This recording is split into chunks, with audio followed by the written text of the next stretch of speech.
Euh, bon, euh, il faut bien dire que les préconçus, c'est-à-dire les préconçus, les idées reçues, sont partout. C'est par cela, parce qu'on a beau dire, je ne suis pas raciste, mais en fait, il y a beaucoup de gens qui ont malgré tout des préconçus, malgré qu'ils ne sont pas racistes. Ou qui se disent antiracistes, alors qu'en fait, ils ont des préconçus eux-mêmes racistes. Parce que le racisme, c'est quoi? C'est avoir des préconçus sur les étrangers. C'est-à-dire dire tous, ils sont tous mauvais, comme dire c'est toute la richesse du monde. C'est deux préconçus qui n'ont rien à voir avec la réalité. Et donc, voilà, c'est deux préconçus racistes. L'un négatif, le premier négatif, le second positif. Mais c'est deux préconçus racistes, sans clair. Bon, mais il y a d'autres préconçus qui touchent d'autres domaines, et notamment, oui, euh, les- les- les- les- tout ce qui est différent en fait, tout ce qui est différent.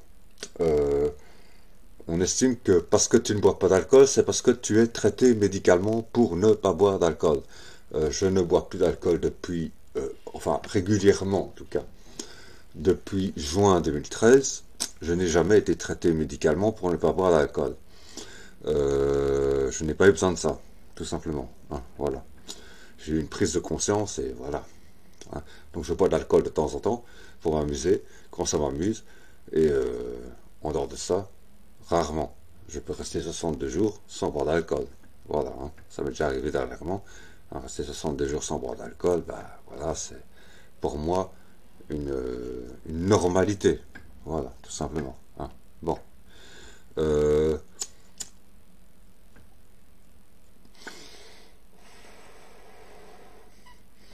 non, parce que si j'ajoute à ça le fait que je suis connu comme étant un cas psychiatrique, entre guillemets, euh, sachant que pour traiter l'alcoolisme, on utilise une ancienne molécule qui anciennement s'appelait Valium et qui maintenant s'appelle diazépam, euh, et que pour traiter les cas de psychiatriques, dans les années 50 à 70, inclus, années 50 à mi-70, disons, on utilisait aussi le Valium, le diazépam comme on l'appelle aujourd'hui.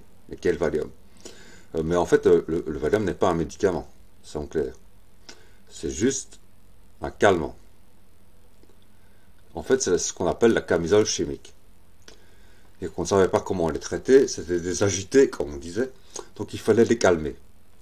Et donc on les camisole chimique. Voilà, on les calmait. Mais c'est pas un médicament, ça sonne rien au niveau du cerveau. C'est en clair. Donc je ne prends évidemment pas ça. Je n'ai jamais pris ça, grâce à Dieu. Et j'en ai connu qui en ont pris, qui en prenaient, par des vieux médecins qui n'avaient pas, manifestement pas, cru utile de prendre une formation continue, hein, voilà, et donc de se mettre à la page des nouveaux médicaments. Parce que c'est quand même, être quand même arrivé dans les années 70, mi-70, les premières chimiothérapies à usage, non plus cancer, non plus contre le cancer, mais à usage, disons, psychiatrique, oui, psychiatrique. Bah, c'était la toute première qui a duré jusque dans les années 90, hein. C'était le lithium, la molécule de lithium. C'est qu'en fait, le lithium, c'était quoi? C'est parce que on pratiquait avant ce qu'on appelait les électrochocs au cerveau et tout ça. Et le lithium, on s'est dit, bah, ça sert à quoi? On sait bien à quoi ça sert. Ça sert aux batteries électriques, aux batteries, hein, voilà. Et donc, c'était l'électrochoc chimique. Après la camisole chimique, on a eu l'électrochoc chimique. Et à tel point vrai que Kurt Cobain de Nirvana a écrit une chanson qui s'appelle Lithium et qui reprend tout, les lyrics et tout ça, ça reprend très bien le trip qu'on se fait avec Lithium. Mais heureusement, dans les années 90, sont arrivées de nouvelles séries, des tas de nouvelles, mais même dans les années 80. Dans les années 90 encore plus, parce que dans les années 80 sont à l'état de test, dans les années 90 sont arrivées des tas de nouvelles molécules qui, elles, ont effectivement guérissent de la maladie, plus qu'elles ne contrôlent la maladie. Voilà. Donc voilà, puisqu'elles contrôlent le fou, elles guérissent la maladie. Voilà. Hein, elles rendent à normalité. Donc voilà, c'est simplement. Non, mais parce que c'est comme les préconçus, par exemple, sur les rastas. Parce que t'es rasta, t'es un fumeur de joint. Je regrette, j'étais rasta dès l'âge de 14 ans et je n'ai pas fumé de joint avant mes 20 ans. Si j'ai fumé du joint à 20 ans, c'est pas pour avoir connu des gens qui fumaient du joint, c'est parce que je manquais de petites copines, que je draguais tous les jours, que venant le soir, eh ben, j'étais déprimé et que, évidemment, pas con, je savais qu'est-ce qui me manquait, c'était une petite copine, c'est pas des pilules antidépresseurs qui me manquaient. Bah oui, hein. Parce que les psychiatres, la psychiatrie, c'est un peu ça. Hein. Expliquez-moi ce dont vous avez besoin, je vous expliquerai comment vous en passez. Bon, donc je dis, je vais pas voir un psychiatre, je vais fumer du joint pour me sentir plus cool, à l'aise. Jusqu'au moment où ça a déconné, effectivement. Voilà. Mais, voilà. Alors, mais on peut être à ça et ne pas fumer de joint, de fait. Et ensuite, deuxième préconçu, le joint, c'est des gens cool qui le fument. Ça rend cool. Excusez-moi, le THC est un excitant. Ah, je me rappelle très bien, à l'époque où je fumais du joint, ça m'excitait. Ça m'excitait. C'est un excitant, le joint. Ça excite nerveusement. Le THC est un excitant nerveux. Donc, voilà.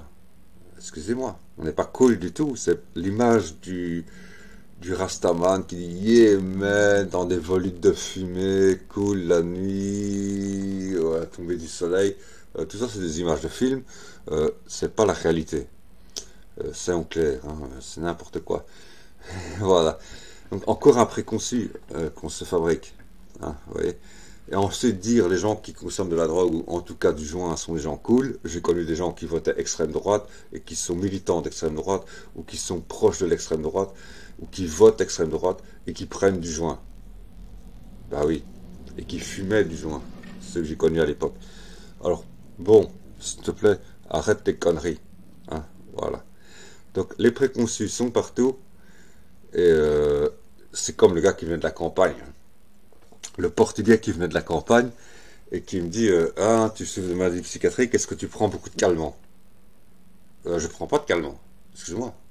Non, je prends pas de calmants. Un calmant, c'est un calmant, c'est pas un médicament contre les maladies psychiatriques. Voilà. Vous voyez? Voilà. Donc, voilà.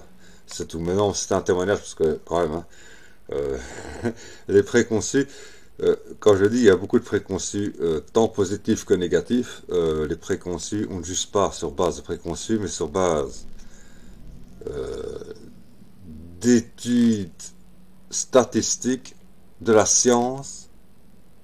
Mais comme je dis, il n'y a plus rien de scientifique, tout est politique à notre époque. Mais enfin, voilà.